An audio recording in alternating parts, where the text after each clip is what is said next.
All right.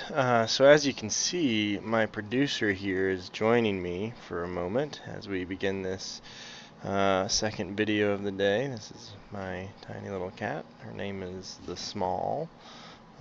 She's quite small. So she's just kind of up here on the desk helping out. So yeah, thanks, Small. All right, so here we go. All right. So, all right. So I do want to dive into Connor Kelly's discussion on hookup culture, and a couple of reasons why I find it important to offer a space for this is that, again, and I guess more so maybe hookup culture exists, or this is maybe a little bit more pertinent to especially kind of like party culture on college campuses. Maybe hookup culture is a little bit more prevalent under and within, young professionalism of people kind of being out there pursuing their professional lives, but not necessarily wanting to engage in a long-term committed relationship, right?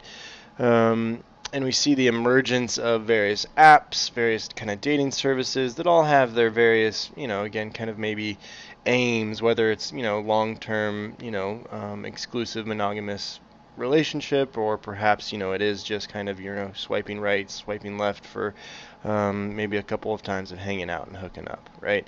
So I think that we're all fairly familiar with the quote-unquote hookup culture. But it is interesting to ask some questions as to well, what is it, right? Why does it exist in the way that it does? Perhaps what benefits does it provide, or at least what kind of what kind of facade of benefits might it provide, according at least to Connor Kelly here,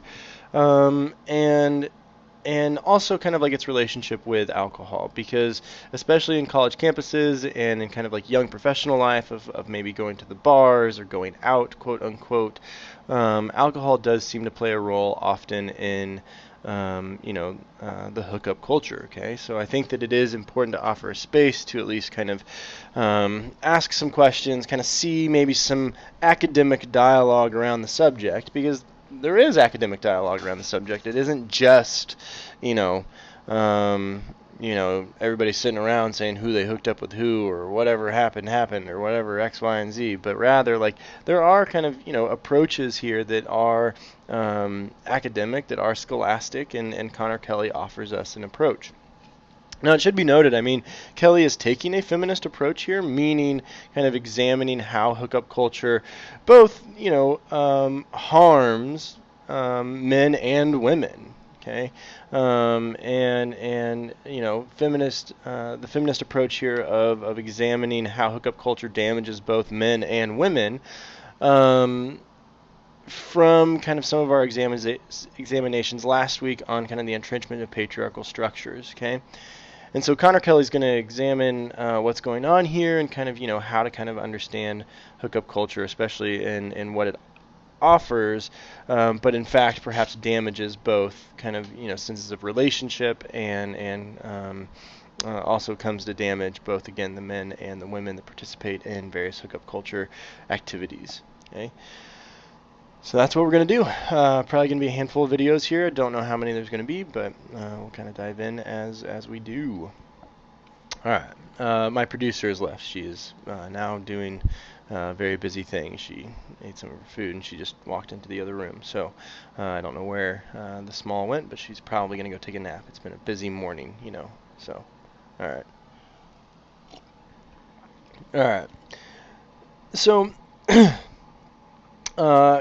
And again, you have access to this article here, so I recommend that you follow along. I recommend that you kind of keep notes, because again, all of this will make an appearance on your final in just a couple of weeks, and it's important that you have kind of an understanding of what's going on here. All right. Hooking up, the practice of pursuing sexual activity without any expectation of a relationship, has become a fixture in the U.S. college experience.